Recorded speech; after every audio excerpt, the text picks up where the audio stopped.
My channel Saraswati square. आज का हमारा लेक्चर है कोलिनर्जिक ड्रग्स। हमने प्रीवियस वीडियो में कवर किया था कि कोलिनर्जिक ड्रग्स क्या है, ठीक है। पैरासिम्पैथेटिक आपकी एक्टिविटी शो करता है और एसिटाइल कोलिन का स्टोरेज, सिंथेसिस, डिस्ट्रक्शन, इन सब के बारे में, एसिटाइल कोलिनेस्टरेज एंजाइम के बारे में देखा था। ओके, तो आज हम देखेंगे ड्रग्स के बारे में। सबसे पहले क्लासिफिकेशन देख लेते हैं कि कैसे है इसकी क्लासिफिकेशन। तो एक आपका आता है डायरेक्ट एक्टिंग, ठीक है, और दूसरी तरफ आपका आता है इनडायरेक्ट एक्टिंग, ठीक है। डायरेक्ट एक्टिंग इसलिए कि ये सीधे ही एसिटाइल कोलिन जो है, ठीक है, न्यूरोट्रांसमीटर, उसकी जो रिलीज है उसकी रिलीज को बढ़ा देता है। इस तरीके से ये काम करता है। और इनडायरेक्टली क्या है, ये जो एंजाइम है एसिटाइल कोलिनेस्टरेज, ठीक है, उसे इनहिबिट करता है। तो उसे इनहिबिट करने के बाद क्या होगा, एसिटाइल कोलिन कम डिग्रेड होगा और ज्यादा अवेलेबल होगा अपना एक्शन शो करने के लिए। तो इसलिए तो इसे हम बोल सकते हैं एसिटाइल एंटी एसिटाइल कोलिनेस्टरेज। तो इस तरीके से ये इनडायरेक्ट एक्शन शो करता है। डायरेक्ट एक्टिंग में अगर हम बात करें तो दो टाइप्स में आपकी ये ड्रग्स क्लासिफाई हो रही है। कोलिन एस्टर, नाम से ही पता लग रहा है, कोलिन एंड एस्टर ग्रुप्स लगे हुए हैं। और इधर है हमारा एल्कलॉइड्स। कोलिन एस्टर में सबसे पहली जो हमारी एसिटाइल कोलिन ड्रग है वो कोलिन एस्टर में ही आता है, ठीक है, एसिटाइल कोलिन। उसके बाद है इसका ही एनालॉग है वेटनिकोल। स्ट्रक्चर में थोड़ी सी चेंजेस होते हैं जिसकी वजह से इनके जो शॉर्ट ड्यूरेशन, लॉन्ग ड्यूरेशन, उस पे स्ट्रक्चर पे डिपेंड करता है। देन कार्बाकोल एंड आपका मेथेनिकोल, ठीक है। अगर इधर देखिए एल्कलॉइड्स में हमारा आ जाता है पिलोकार्पिन,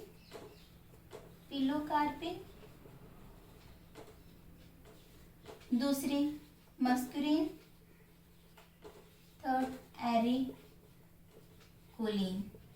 ठीक है। ये आपकी डायरेक्ट एक्टिंग ड्रग्स हैं।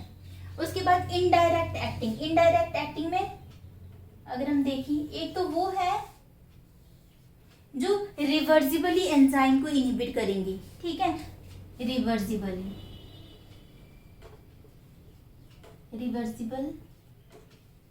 एक्टिंग। और दूसरी है इरिवर्सिबल, मतलब एक बार ये इरिवर्सिबल वाली ड्रग्स जो है एसिटाइल कोलिनेस्टरेज के साथ लग गई, ठीक है, तब तक नहीं वो उसे छोड़ेंगे जब तक न्यू एंजाइम नहीं आ जाता। पर इस केस में नहीं है, ये थोड़े टाइम के लिए उसे इनहिबिट करती हैं, उसके बाद रिलीज कर देती हैं। तो इस हिसाब से इनका नाम है इरिवर्सिबल।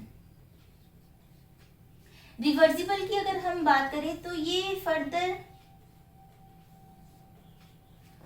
डिवाइड हो जाता है। एक तो है आपका कार्बामेट्स आपकी लॉन्ग एक्टिंग ड्रग्स होती हैं, ठीक है, due to the presence of carbamic acid group. और इधर है आपका, इसमें आपकी ड्रग्स आ जाती हैं फाइजोस्टिग्मिन, नाम इनके सिमिलर ही है, फाइजोपाइरिडोस्टिग्मिन, नियोस्टिग्मिन, रिवास्टिग्मिन,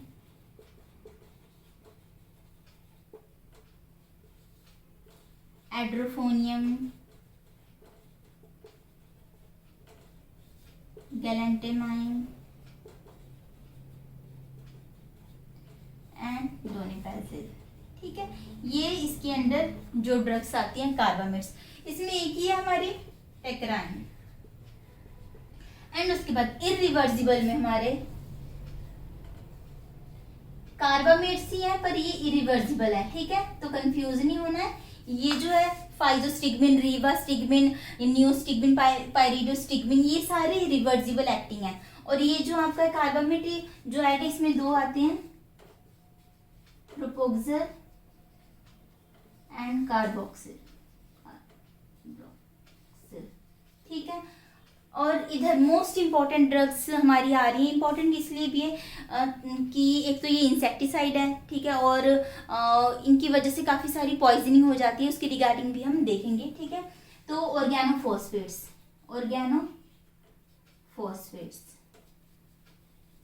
ऑर्गेनोफॉस्फेट्स में आपका आ जाता है इकोथाफेट। बहुत सारी ड्रग्स है, इसमें कुछ ही बताऊंगी। मैलाथायोन, पैराथायोन, फिराइन, ठीक है। तो इसमें काफी सारी ड्रग्स हैं, तो हम मेन इन चीजों को देखते हैं। तो ये सारे हमारे क्या है, ऑर्गेनोफॉस्फेट्स हैं। तो ये आपकी ओवरऑल कोलिनर्जिक जो ड्रग्स है उसकी क्लासिफिकेशन है। अब हम टर्न बाय टर्न इन सबको देखेंगे, ठीक है। होप सो आपने ये नोट कर लिया होगा। तो हम स्टार्ट करते हैं, ठीक है। ये मैं रब कर रही हूँ। तो पहले इसे हम देखेंगे। तो इस वाले पोर्शन को मैं रब कर रही हूँ, ठीक है। अगर हम सबसे पहले एसिटाइल कोलिन की बात करें, ध्यान से समझना सारी चीजों को, ठीक है। सबसे पहले अगर एसिटाइल कोलिन को देखें, एसिटाइल कोलिन, ठीक है। सबसे पहली ये अगर स्ट्रक्चर पे जाए तो ये क्वाटरनरी अमाइन लगा होता है इसमें, प्लस एसीटेट ग्रुप लगा होता है। एक बार स्ट्रक्चर की तरफ भी चले जाते हैं, क्योंकि सारे जो है इनमें जो डिफरेंस है, इनका जो एक्शन है तो स्ट्रक्चर पे काफी डिपेंडेड है। तो मैं वो दिखाऊंगी। क्वाटरनरी की बात आ गई तो आपका ये आ गया, ठीक है। यहाँ पे पॉजिटिव चार्ज आ गया, CH2 O, ठीक है। और एसीटेट ग्रुप तो ठीक है, ये थोड़ा दूर हो गया, एक सेकेंड।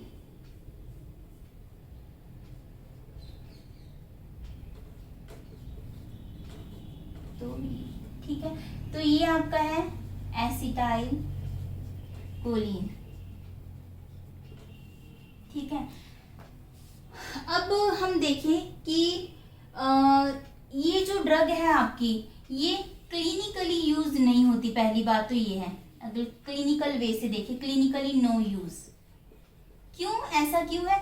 क्योंकि एसिटाइल कोलिन हमारी बॉडी में रैपिडली डिफ्यूज हो जाता है। इसका कुछ स्पेसिफिक नहीं है कि मस्करेनिक रिसेप्टर पे, निकोटिनिक रिसेप्टर पे, overall through out the body ये एक्ट करने लगता है। तो क्या हो जाता है कि इसके जो डिसएडवांटेजेस हैं, हमें पता है कि कोलिनर्जिक क्राइसिस होता है, ठीक है, काफी ज्यादा प्रॉब्लम आ जाती है अगर हाइपर एक्टिविटी हो जाए। तो इस डिसएडवांटेजेस जो इसके हैं डोमिनेट कर देते हैं एडवांटेजेस को, डोमिनेट दी एडवांटेजेस। तो क्लिनिकली हम यूज नहीं करते इसे, ठीक है। और दूसरी बात है, जो एसिटाइल कोलिनेस्टरेज एंजाइम है, हमने देखा था लास्ट में, ये आपका न्यूरॉन था, ठीक है, ऐसे, सॉरी, कुछ ऐसे। यहाँ पे हमारा क्या था, एंजाइम एसिटाइल कोलिनेस्टरेज प्रेजेंट था, ठीक है, जो कि एसिटाइल कोलिन जो रिलीज होके आ रहा था उसे डिग्रेड कर रहा था, यही बात थी, ठीक है। तो वो जो एंजाइम है वो यहां से तोड़ देता है इसे, ठीक है, और इसकी डिग्रेडेशन कर देता है। कौन करता है? एसिटाइल कोलिनेस्टरेज। और एक एंजाइम है इसकी तरह, वो है ब्यूटाइल कोलिनेस्टरेज, ठीक है। तो ये बहुत रैपिडली डिग्रेड हो जाता है इन दोनों से। तो सेकंड पॉइंट ये भी है क्लिनिकल ना यूज करने का कि बहुत ज्यादा इसका जो ड्यूरेशन ऑफ एक्शन है बहुत कम है, ठीक है। तो दो चीजें आ गई, रैपिडली डिग्रेडेड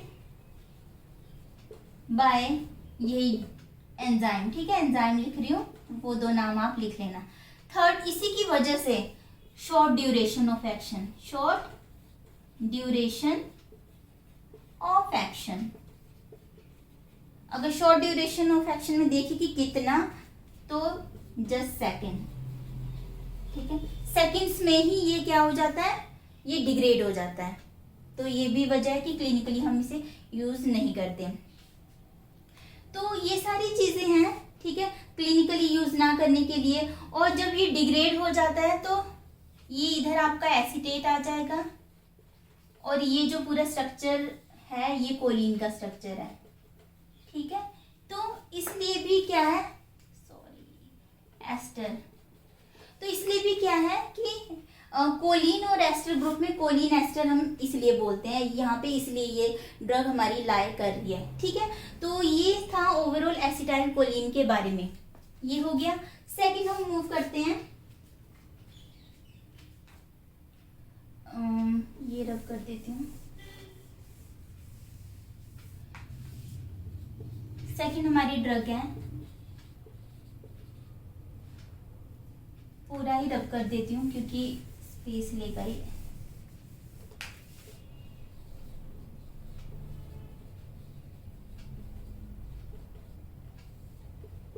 ये जो हमारी ड्रग है ये मस्कुलिन रिसेप्टर को सिलेक्टिवली उसके साथ बाइंड करके अपना एक्शन शो करती है। तो बोल सकते हैं ऐसे कि मस्कुलिन सिलेक्टिव ड्रग है ये, ठीक है। क्यों, ऐसा क्यों है कि एसिटाइल और कोलिन, और इसमें ऐसा क्या अंतर आ गया, तो वो इसके डायग्राम के थ्रू हम देखेंगे।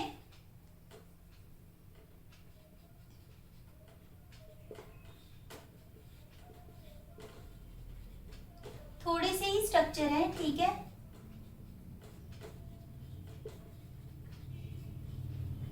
अब एक सेकेंड, एसिटाइल कोलिन का स्ट्रक्चर ये था, ठीक है। बेथनिकोल में क्या होगा, ये जो ग्रुप है यहाँ पे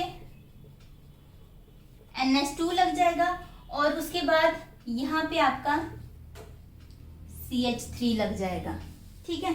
तो क्या होगा, एक सेकेंड, तो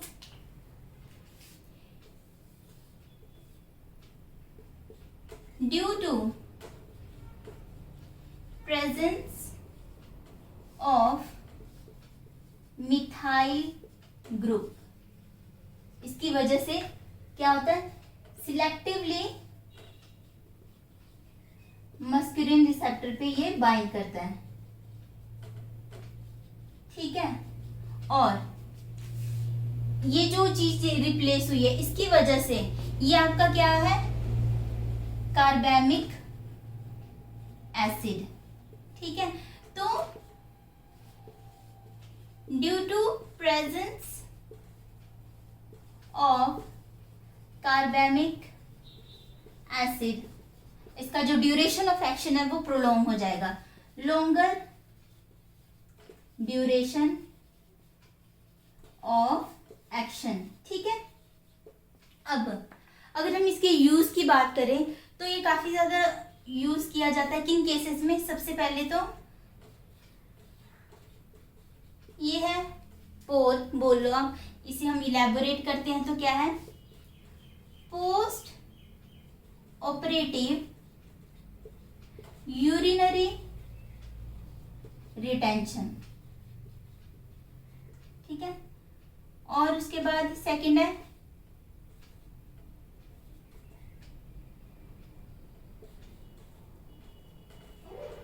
पोस्टपार्टम, ठीक है। जो क्या होता है कि आफ्टर सर्जरी उसके बाद क्या होता है कि यूरिन काफी रिटेंशन हो जाता है, तो ये काफी सारी प्रॉब्लम आती है उन लोगों को जिनकी सर्जरी हुई होती है, तो ब्लैडर फुल होने के बावजूद भी यूरिनेशन में प्रॉब्लम आती है। और कई बार बेबी को डिलीवर करने के बाद मदर्स में ये इशू देखने को मिलता है कि उन्हें भी ये प्रॉब्लम आती है, ठीक है, यूरिनरी रिटेंशन हो जाती है इन दोनों ही केसेस में, ठीक है। तो इसे हम ठीक करते हैं बेथनिकोल से, किस तरीके से, ठीक है। अब आपको बताएं कि बेथनिकोल क्या करता है, ये अगर इसके एक्शन की तरफ हम जाएं तो ये इंक्रीज करता है यूरिनरी ब्लैडर एंड GIT की अगर बात कर रहे हैं, ठीक है, तो ये इंक्रीज कर देता है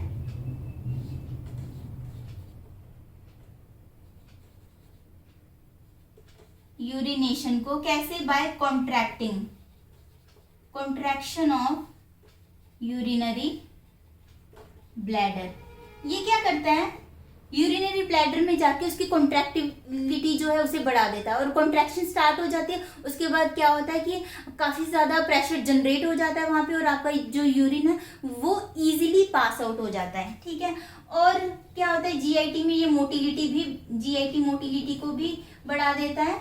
मतलब सिक्रीशंस हमने देखा है कि जो पैरासिम्पैथेटिक है वो सारी सिक्रीशंस को बढ़ा देता है, तो जीआईटी में ये सिक्रीशंस को अप कर देता है। ठीक है, उसके बाद ब्लैडर आपका फुल हो जाता है, एंड कॉन्ट्रैक्शन होने की वजह से इजीली पास आउट हो जाता है हमारा यूरिन। अब एक चीज है जो आपको याद रखनी है, वो ये कि बेथनीकोल को कभी भी यूज नहीं करना है। कौन सी कंडीशन में, कंडीशन यहाँ पे बता रही हूं मैं, अगर यूरिनरी रिटेंशन तो है बट ऑब्स्ट्रक्टिव वे में है, ऑब्स्ट्रक्टिव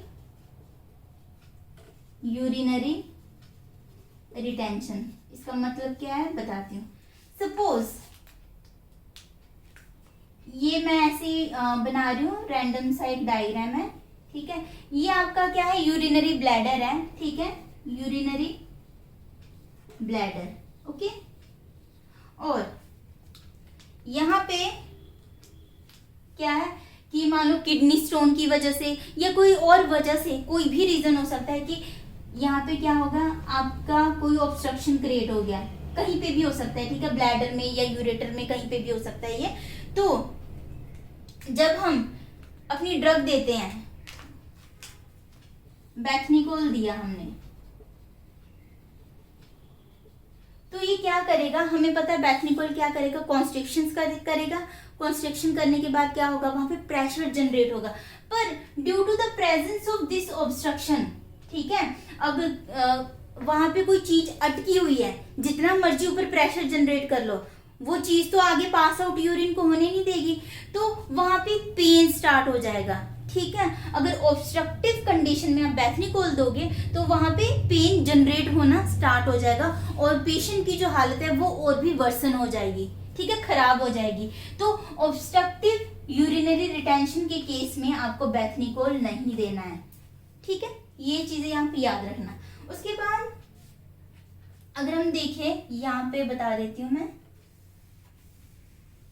ठीक है, ये सारा हम बेथनीकोल के बारे में ही देख रहे हैं। अगर साइड इफेक्ट्स की बात करें, ठीक है, तो कब कब ये यूज नहीं करना है वो भी एक बार देख लेते हैं हम। ठीक है, इस्केमिक हार्ट डिजीज, ठीक है, ब्रैडीकार्डिया, इसमें ब्रैडीकार्डिया क्या होता है कि इस्केमिक हार्ट डिजीज क्या है, उसमें थ्रोम्बस बन जाता है, जिसकी वजह से ब्लड फ्लो जो है हार्ट की तरफ कम हो जाता है, ऑक्सीजन कम हो जाता है। तो ऑलरेडी ही क्या है, पेशेंट का जो हार्ट का रिदम है, ठीक है, वो लो होता है। अगर आप बेथनीकोल दे दोगे, हमने देखा था कि हार्ट में इसका क्या एक्शन है, ये कॉन्ट्रैक्टिलिटी या बीपी, उन सारी चीजों को स्लो डाउन कर देता है। तो ये इस्केमिक हार्ट डिजीज को नहीं देना है, क्योंकि ऑलरेडी ब्रैडीकार्डिया की कंडीशन है, और ज्यादा प्रॉब्लम हो जाएगा और आपका पेशेंट फेटल भी हो सकता है। तो इसलिए इस कंडीशन में नहीं देना है। Second, peptic ulcer. Peptic ulcer में क्या होता है, पेट में बहुत ज्यादा एसिडिटी होने की वजह से अल्सर्स क्रिएट हो जाते हैं। एग्जैक्टली तो हमारी ये ड्रग क्या करेगी, पैरासिम्पैथेटिक है, सिक्रीशंस को बहुत ज्यादा बढ़ा देगी और पेप्टिक अल्सर को और ज्यादा खराब कर देगी। तो उस केस में भी आपको ये नहीं देना है। ठीक है, उसके बाद पार्किंसन। पार्किंसन की अगर बात करें तो इसमें क्या होता है, पार्किंसन में एसिटाइल कोलिन ऑलरेडी बहुत ज्यादा होता है, यही देखते हैं, और डोपामिन का लेवल कम होता है। तो अगर पार्किंसन पेशेंट को आप ये दवाई दे दोगे तो क्या होगा, एसिटाइल कोलिन और ज्यादा बढ़ जाएगा और कोलिनर्जिक क्राइसिस आपको देखने को मिलेंगे। मतलब कोलिनर्जिक की जितनी भी साइड इफेक्ट है और पेशेंट की हालत बहुत ज्यादा खराब हो सकती है। ठीक है, तो इस तरीके से काफी सारी कंडीशंस है जिसमें आपको ये ड्रग नहीं यूज करनी है। ठीक है, उसके बाद हम देखते हैं बेथनीकोल हमारा हो गया। ठीक है, होप सो आपने ये नोट कर लिया होगा, ठीक है।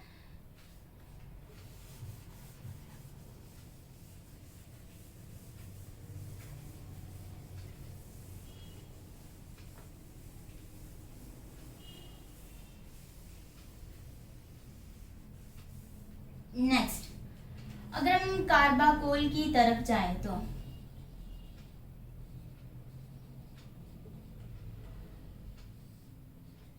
ये एनालॉग है एसिटाइल कोलिन का, एनालॉग ऑफ एसिटाइल कोलिन, ठीक है। ये एक ही डिफरेंस है, यहाँ पे NH2 ग्रुप आ जाता है, ठीक है। बाकी सब आपका एग्जैक्टली वैसे ही होता है। एसिटाइल कोलिन का स्ट्रक्चर कुछ ऐसे ही था हमारा। तो एसिटाइल कोलिन में क्या था, ये ऐसे था, तो कार्बाकोल में यहाँ पे NH2 आ गया। तो इसके आने की वजह से कार्बेमिक एसिड की वजह से क्या होगा, आपका लॉन्गर ड्यूरेशन ऑफ एक्शन आ जाएगा, लॉन्गर ड्यूरेशन ऑफ एक्शन, ठीक है। नॉर्मली हम सिस्टेमिकली इस ड्रग को नहीं यूज करते हैं, अगर क्लिनिकल वे में देखा जाए, क्लिनिकली नो यूज सिस्टेमिकली, ठीक है। हम सिस्टेमिकली इसे नहीं यूज कर रहे हैं क्योंकि एसिटाइल कोलिन की जैसे ही इसका एक्शन है, पर हम टॉपिकली इसे यूज कर लेते हैं, ठीक है। टॉपिकली किस केस में, किस केस में यूज करते हैं, अगर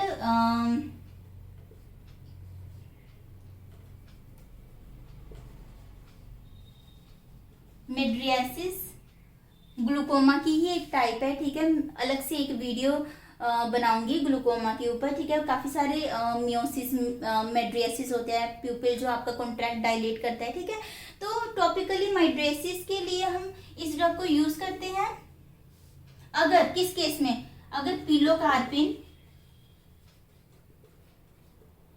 effect, pilocarpine showing no effect, then this drug is prefer, ठीक है।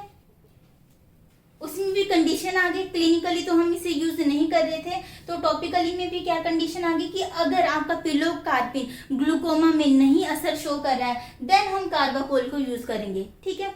तो ये था कार्बाकोल के बारे में, होप सो आपने ये नोट कर लिया। नेक्स्ट हम देखेंगे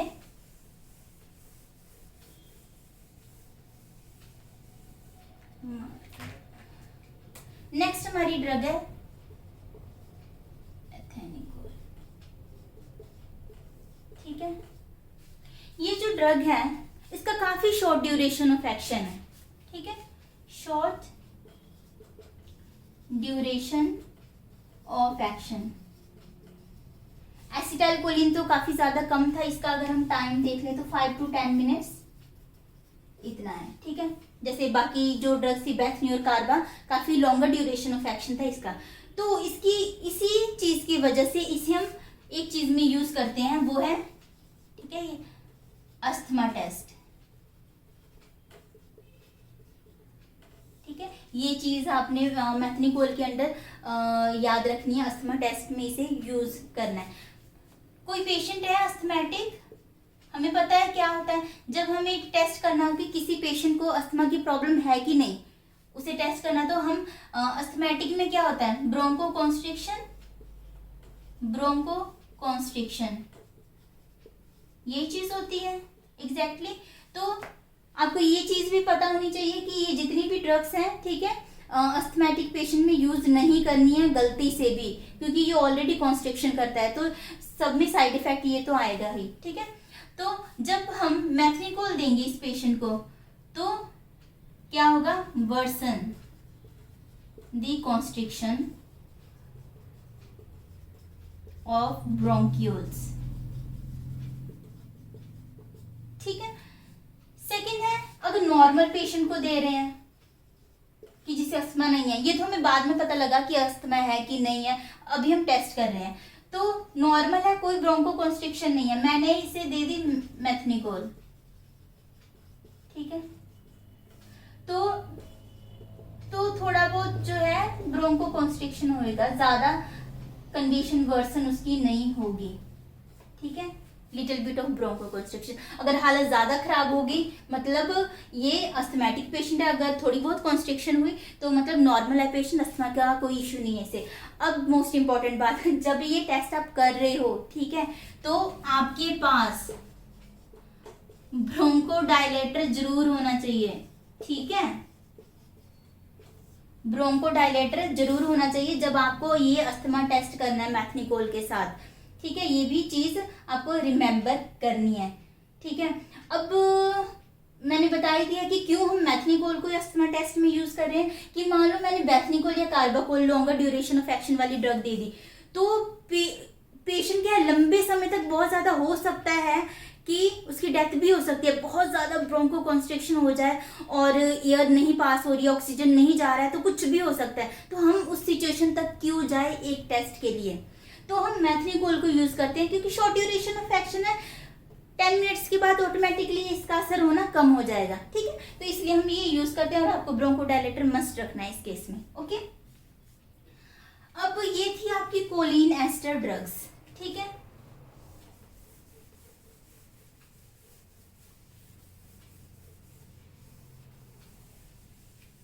अब हमने यहाँ नेक्स्ट हम देखेंगे पिलोकार्पिन,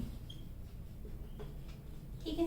पिलोकार्पिन आपकी यूज होती है, ये हमारी एल्कलॉइडल ड्रग है, ये हमें पता है, और ये यूज होता है open and closed angle glaucoma में, ठीक है।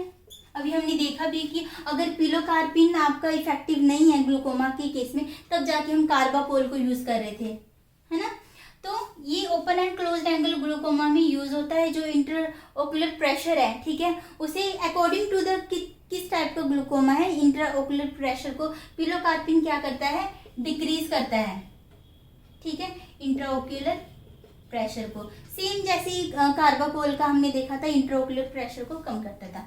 अब सेकंड है जीरोस्टोमिया, ये है ड्राई माउथ कंडीशन है, ठीक है। क्या होता है कि जो कैंसर पेशेंट है उनके ट्रीटमेंट में काफी सारे रेडिएशंस दिए जाते हैं, तो उसकी वजह से क्या क्या होता है in cancer patient due to radiations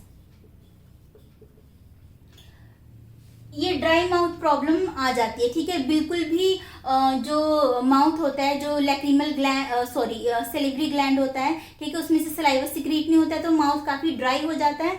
तो उस कंडीशन को ठीक करने के लिए हम पिलोकार्पिन देते हैं जीरोस्टोमिया के केस में, ठीक है।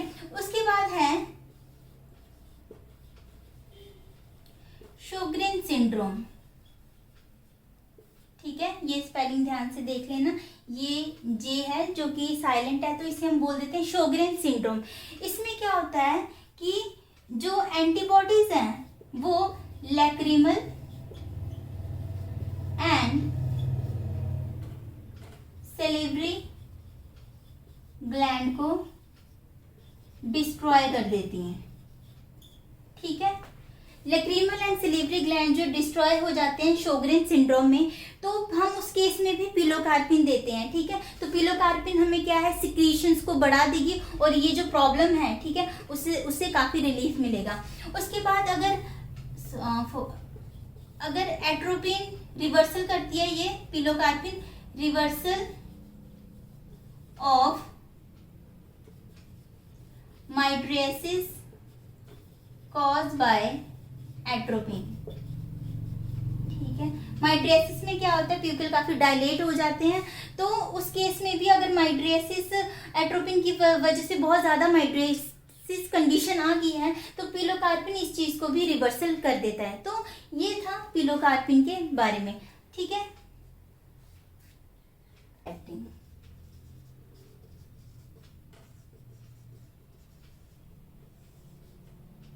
ठीक है, इसमें हमने सबसे पहले क्या देखा था, रिवर्सिबल ड्रग्स, ठीक है। रिवर्सिबल में यहाँ पे हमने देखा था फाइजो स्टिगमिन, पायरिडो स्टिगमिन, नियो स्टिगमिन। ठीक है, ऑलमोस्ट सभी के जो एक्शन है सिमिलर ही है। ठीक है, तो ये मैं बता देती हूँ, जो आपका ये फाइजोस्टिगमिन होता है, ठीक है, फाइजोस्टिगमिन ये आपका इसमें टर्शरी अमाइन स्ट्रक्चर होता है। ठीक है, जिसकी वजह से क्या है, ये लेस पोलर है। लेस पोलर होने का मतलब कि लिपोफिलिसिटी इसमें प्रेजेंट है। तो आपकी ये जो फाइजोस्टिगमिन है ये can cross blood brain barrier. ठीक है, तो ये ड्रग आपकी ब्लड ब्रेन बैरियर को क्रॉस कर सकती है इजीली। तो इसकी वजह से डिसएडवांटेजेस भी हो जाते हैं। क्या आ जाता है साइड इफेक्ट की अगर हम बात करें तो सीएनएस टॉक्सिसिटी भी हो सकती है। ठीक है, तो ये फाइजोस्टिगमिन के बारे में था। अगर इसके यूज की बात करें तो ये किस केस में यूज होता है, अक्यूट एंगल ग्लूकोमा। ठीक है, अक्यूट एंगल ग्लूकोमा के केस में हम फाइजोस्टिगमिन यूज करते हैं। उसके बाद पायरिडो नियो एड्रोफोनियम की अगर बात करें तो ये आपके सारे क्वाटरनरी अमाइन स्ट्रक्चर है। इनकी जो पोलैरिटी है, ठीक है, पोलैरिटी ज्यादा है, जिसकी वजह से ये ब्लड ब्रेन बैरियर नहीं क्रॉस कर सकती और कोई आपकी सीएनएस टॉक्सिसिटी नहीं आती है। ठीक है, और आपका ये जो एड्रोफोनियम है ये अल्कोहल है, और ये जो आपका एंजाइम है एसिटाइल कोलिनेस्टरेज के साथ बहुत लूजली बाइंड करता है। ठीक है, लूजली बाइंड टू एसिटाइल कोलिनेस्टरेज। तो क्या है, शॉर्ट ड्यूरेशन ऑफ एक्शन है, शॉर्ट ड्यूरेशन ऑफ एक्शन। ठीक है, शॉर्ट ड्यूरेशन ऑफ एक्शन है। अभी पायरिडोस्टिगमिन और नियोस्टिगमिन की अगर हम यूज की बात करें तो पायरिडोस्टिगमिन यहीं पे बता देती हूँ।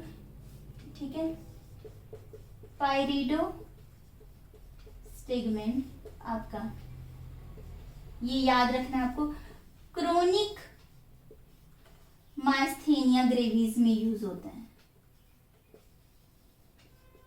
ठीक है, आपका पायरिडोस्टिगमिन, नियोस्टिगमिन और पायरिडो दोनों ही माइस्थेनिया ग्रेविस में यूज होती हैं, पर क्रोनिक अगर आपकी कंडीशन आ जाए तो पायरिडोस्टिगमिन जो ड्रग है इसे हम प्रेफर करते हैं। ठीक है, वैसे नियो और पायरिडो दोनों ही यूज होते हैं।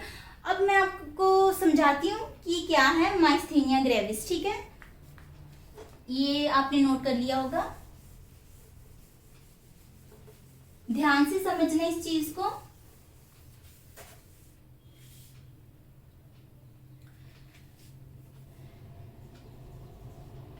माइस्थेनिया ग्रेविस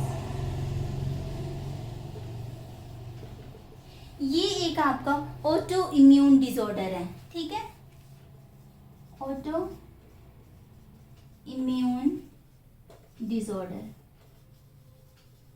इसमें क्या होता है, आपकी बॉडी में जो एंटीबॉडीज हैं, ठीक है, वो क्या करती हैं, जो रिसेप्टर है कोलिनर्जिक रिसेप्टर, ठीक है, उसे डिस्ट्रॉय करना, हार्म करना शुरू कर देती हैं। किस तरीके से देखते हैं तो हम इसे बोल भी सकते हैं कि जो एंटीबॉडीज हैं, ठीक है, वर्सेस कोलिन रिसेप्टर।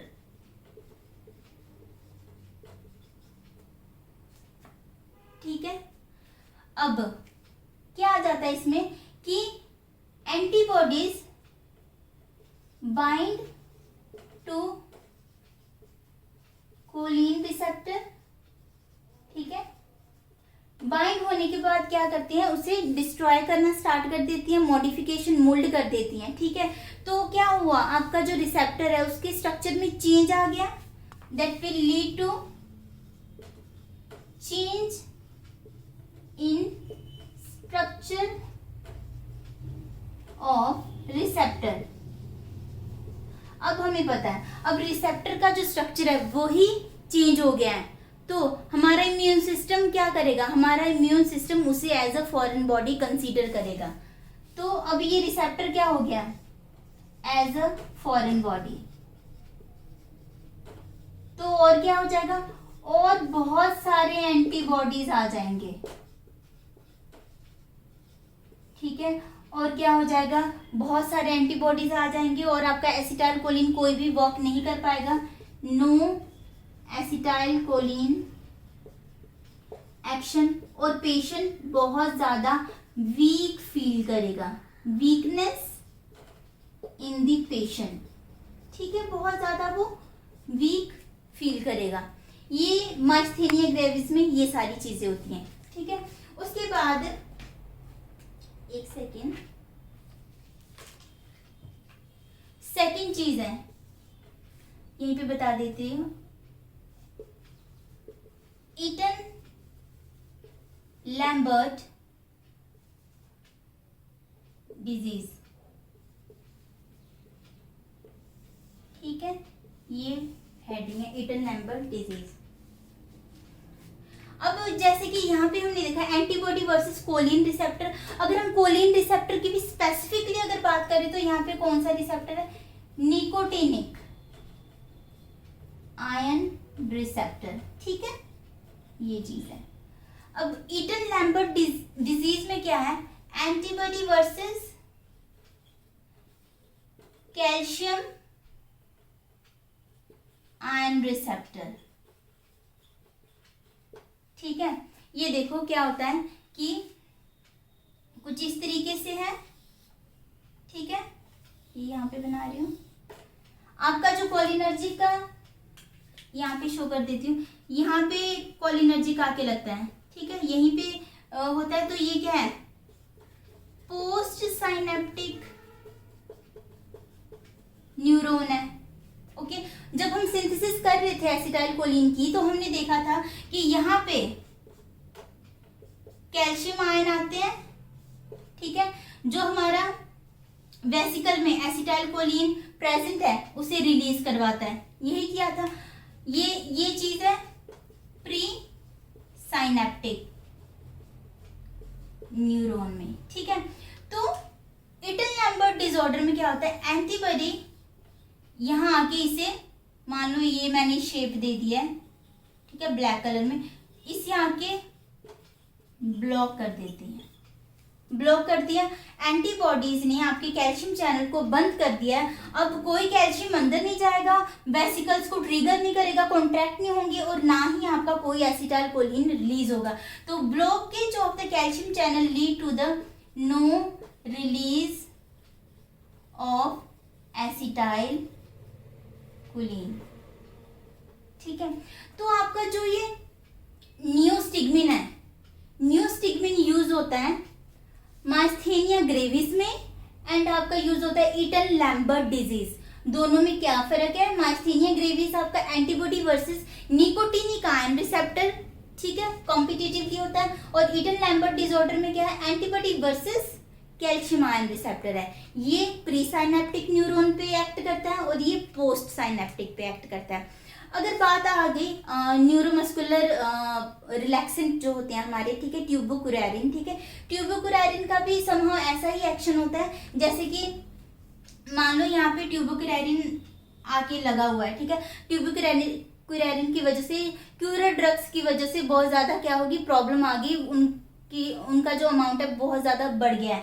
तो हमें पता है कि ये जो ड्रग है कॉम्पिटिटिवली एक्ट करेंगे, तो यहाँ आके, ठीक है, मान लो नियोस्टिग्मिन है, ठीक है, इसे रिप्लेस कर देंगे और खुद एक्ट करेंगे, ठीक है। तो इस तरीके से अपना एक्शन ये शो करेंगे कॉम्पिटिटिवली, जो ट्यूबोकुरैरिन है उसके एक्शन को ये खत्म कर देते हैं, ठीक है। तो ये दो चीजें आपको याद रखनी है। उसके बाद अब माइस्थेनिया ग्रेविस को ही आप याद रखना, ठीक है, इससे मैं आगे प्रोसीड करने वाली हूँ।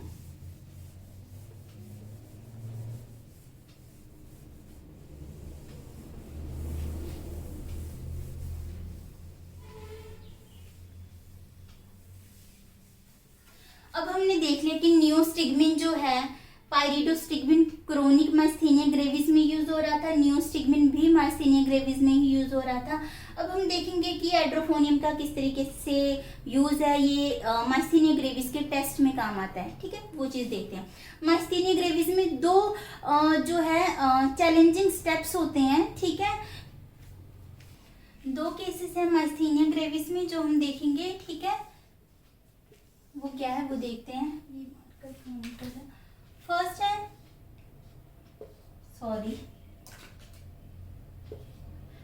है माइस्थेनिया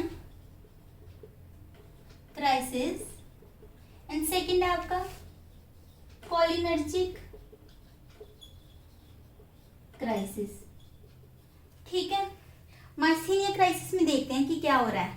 वैसे नॉर्मली क्या है हमारी बॉडी में एंटीबॉडी का लेवल जो है वो फ्लक्चुएट होता रहता है, ऐसा तो नहीं है कि कांस्टेंट ही है। ठीक है, तो एंटीबॉडी का लेवल फ्लक्चुएट हो रहा है।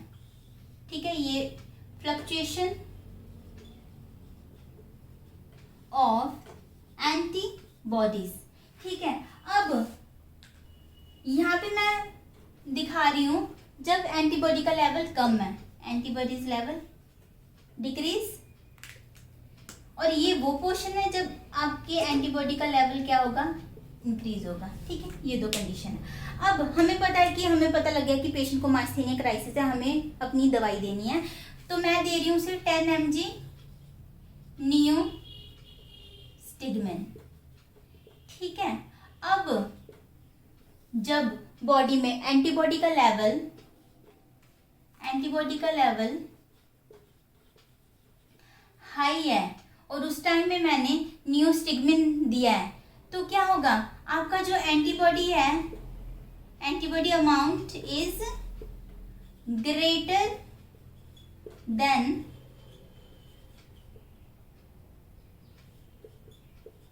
एसिटाइलकोलिन।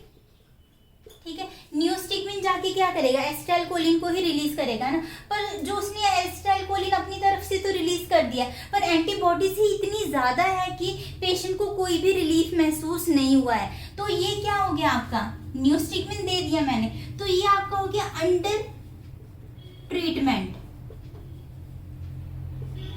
ठीक है, पेशेंट को बिल्कुल भी अच्छा फील नहीं हुआ, रिलैक्स फील नहीं हुआ, वो ऐसे ही माइस्थेनिया क्राइसिस की वजह से उसे प्रॉब्लम हो रही है। ठीक है, मतलब माइस्थेनिया ग्रेविस उसे था और मैंने नियोस्टिग्मिन दे दिया और एंटीबॉडीज जो थे बहुत ज्यादा थे, एसिटाइलकोलिन जो रिलीज हुआ वो बहुत कम था, तो आपका अंडर ट्रीटमेंट हो गया। ठीक है, इस चीज को हम बोलते हैं माइस्थेनिया क्राइसिस, क्योंकि हमने माइस्थेनिया ग्रेविस को ठीक ही नहीं किया, तो क्राइसिस हो गया इस वजह से।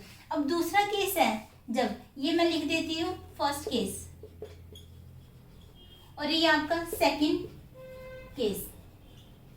ठीक है, इसमें क्या होता है, अब मैंने नियोस्टिग्मिन दी जब एंटीबॉडी लेवल कम था, लो एंटीबॉडी। ठीक है, अब मैंने नियोस्टिग्मिन दे दिया, तो ये क्या करेगा, नियोस्टिग्मिन क्या करेगा, एंजाइम से एसिटाइलकोलिनेस्ट्रेज को इनिबिट कर देगा, तो काफी ज्यादा एसिटाइलकोलिन अवेलेबल होगा अपने एक्शन के लिए, तो एसिटाइलकोलिन के अमाउंट को बढ़ा देगा, इंक्रीज हो गया। अब हमें पता है ऑलरेडी एंटीबॉडी का लेवल कम था, एंटीबॉडी लेवल लो था देन एसिटाइलकोलिन, और हमने ऊपर से क्या किया, दवाई दे दी और एसिटाइलकोलिन का लेवल और भी ज्यादा इंक्रीज हो गया, तो इसकी वजह से क्या होगा, कोलिनर्जिक क्राइसिस देखने को मिलेंगी। कोलिनर्जिक क्राइसिस अगर देख लें, जो कि एसिटाइलकोलिन के ही कोलिनर्जिक के एक्शन है जो प्रीवियस वीडियो में किया था, तो उसे शॉर्टकट में देख लेते हैं। तो ठीक है, डम्बल्स ऐसे कोलिनर्जिक क्राइसिस आप याद रख लो, तो ठीक है, डायरिया हो जाएगा पेशेंट को। ठीक है, यूरिनेशन काफी होगी, मियोसिस, ठीक है, ग्लूकोमा का प्रॉब्लम है, और ब्रेडिकार्डिया, जो बीपी है वो काफी डाउन हो जाएगा, ब्रोंकोकॉन्स्ट्रिक्शन, ठीक है, ब्रोंक्यूल्स काफी ज्यादा कॉन्स्ट्रिक्ट करने लगेंगे तो सांस में प्रॉब्लम आएगी। लैक्रिमेशन, लैक्राइमल जो ग्लैंड्स है, ठीक है, क्या होगा, लैक्रिमल ग्लैंड से बहुत ज्यादा सिक्रीशन होनी स्टार्ट हो जाएगी, ठीक है।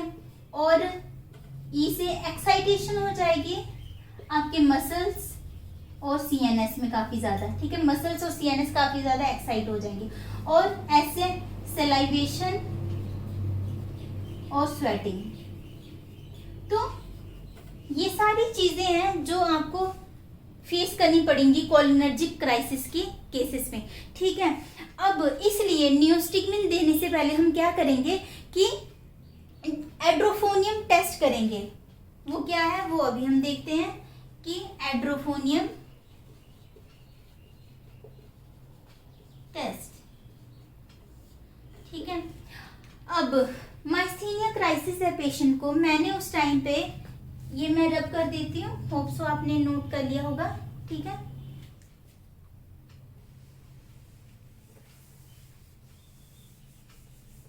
इतना ठीक है। अब इसमें क्या है, जब मैंने एड्रोफोनियम दिया, ठीक है, तो ये जो एक्शन शो करेगा, इस टेस्ट को हम एक नाम बोलते हैं एम्लियोरेटिव टेस्ट। क्यों, वो देखते हैं। अब मैंने एड्रोफोनियम दे दिया है, ठीक है, तो क्या हुआ कि एड्रोफोनियम की वजह से एसिटाइलकोलिन आपका बहुत ज्यादा रिलीज हो गया, ठीक है। तो इंक्रीज एसिटाइलकोलिन, तो पेशेंट काफी रिलैक्स फील करेगा, स्ट्रॉन्ग भी फील करेगा, क्योंकि अभी कोई प्रॉब्लम नहीं है उसकी बॉडी में। तो ही और she feel strong. Edrophonium test जो हम कर रहे हैं, ठीक है, और वो क्या स्ट्रॉन्ग फील करेगा। एम्लियोरेटिव क्यों बोला, क्योंकि एसिटाइलकोलिन जो है उसकी क्वांटिटी को एम्लियोरेट कर दिया, इसने बढ़ा दिया है, ठीक है। तो इस वजह से पेशेंट अच्छा फील करेगा। पहले हम 2 mg देते हैं एड्रोफोनियम,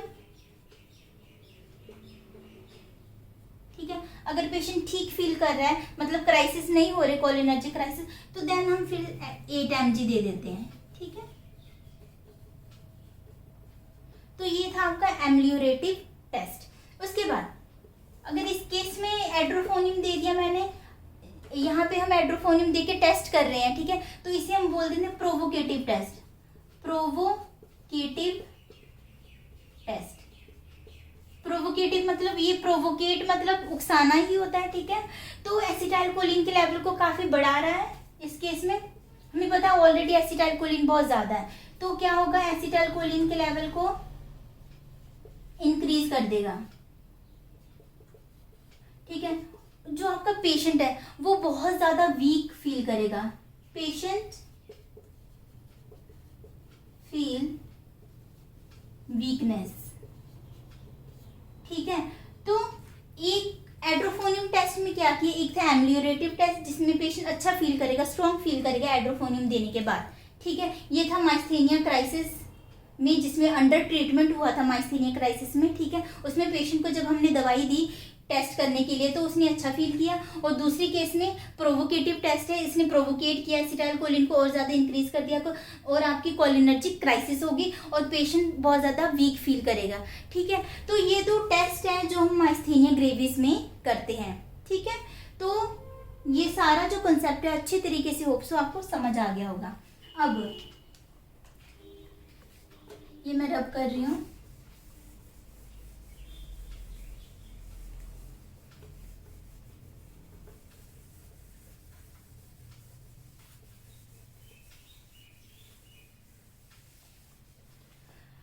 इसके बाद रिवर्सिबल ड्रग्स को हम देख रहे थे, ठीक है। तो इसमें ये तो सारे थे कार्बामेट्स थे आपके, तो इधर आपका आ जाता है एक्रेडिन। एक्रेडिन में आपकी ड्रग थी एक, वो थी टेक्राइन, ठीक है। ये जो आपकी ड्रग है ये बहुत ज्यादा लिपोफिलिक इन नेचर है, लिपोफिलिक इन नेचर। तो लिपोफिलिक इन नेचर की होने की वजह से can cross blood brain barrier, ठीक है। और ब्लड ब्रेन बैरियर को क्रॉस कर जाता है और ये क्या कर देता है, एसिटाइलकोलिन के जो है उसे इंक्रीज कर देता है, यही हो रहा है। ठीक है, तो ये जो टेक्राइन ड्रग है ये बहुत useful in case of Alzheimer. ठीक है, स्पेलिंग देख लेना। एल्जाइमर के केस में ये बहुत ज्यादा यूजफुल थी इसलिए बोल रही हूँ क्योंकि ये ड्रग अब यूज में नहीं है। क्यों? Due to its hepatotoxicity. ठीक है, हेपेटोटॉक्सिसिटी की वजह से हम इस ड्रग को यूज नहीं करते हैं अब। ठीक है, ये था टेक्राइन के बारे में।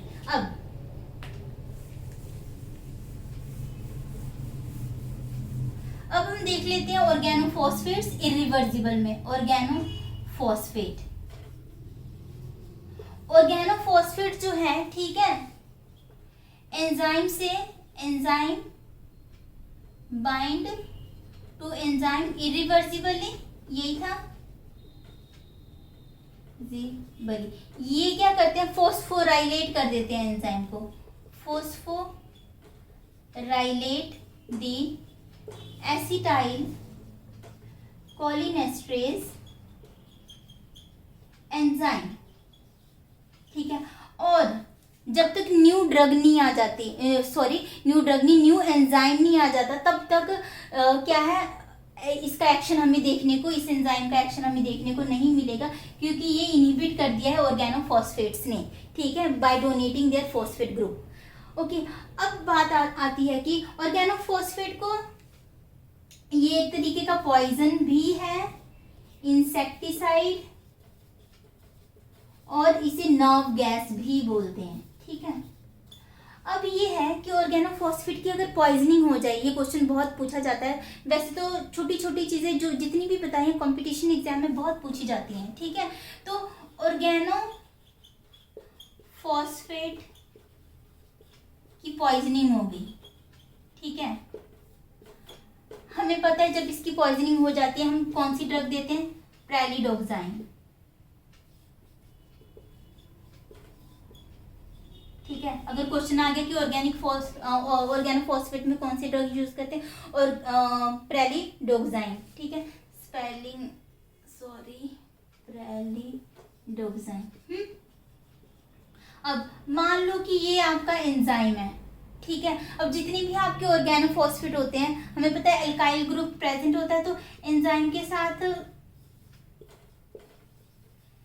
एल्काइल ग्रुप प्रेजेंट है।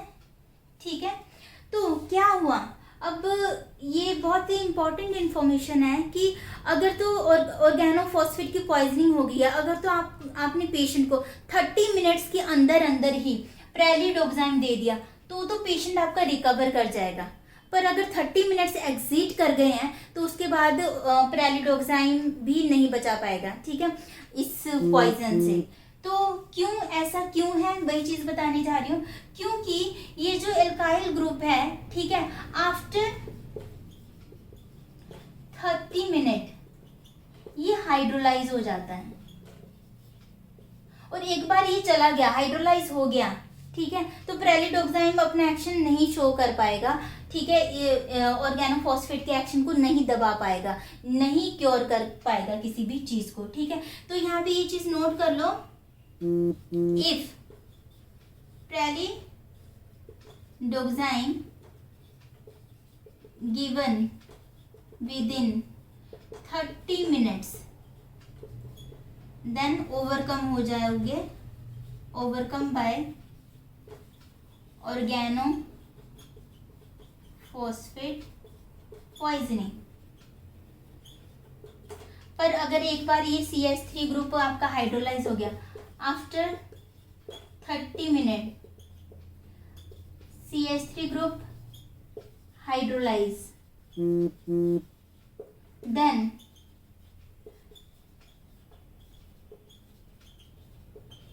क्योंकि क्या है, जो ऑर्गेनोफॉस्फेट है उसने अपना पूरा एक्शन तो शो कर ही दिया, सारा कुछ हो चुका है। ठीक है, तो क्या हुआ, आफ्टर 30 मिनट अब हम प्रेलिडोक्साइन दे रहे हैं, CH3 ग्रुप आपका हाइड्रोलाइज हो चुका है, तो after 30 minute CH3 group hydrolyse and pralidoxime can not be that much effective. ठीक है, ये कंडीशन है यहाँ पे। ओके, तो ये सारी चीजें हैं जो हमने कोलिनर्जिक में देखी हैं। ठीक है, तो अगर आपको कोई भी कंफ्यूजन होगी, ठीक है, अभी भी इस टॉपिक में, तो मुझे ज़रूर बताना। तो मैं आपके जो भी डाउट्स रिमेनिंग हो भी सकता है कि कोई पॉइंट्स स्किप हो गए हैं, कुछ भी। ठीक है, अगर आपको लगता है कि कोई भी चीज़ क्लियर नहीं है तो कमेंट बॉक्स में ज़रूर बताना, मैं आपके सारे डाउट्स को अच्छी तरीके से क्लियर करूँगी। होप सो आपको समझ आया होगा ये लेक्चर। तो इस तरीके से हमारी जो कोलिनर्जिक ड्रग्स है वो सारी हमने ऑलमोस्ट कवर कर ली हैं। ठीक है, मेन पॉइंट सारे हो गए हैं, तो अच्छे से इसे देख लेना, आपके कंपटीशन एग्जाम में बहुत ज़्यादा हेल्पफुल रहेगा। Thank you.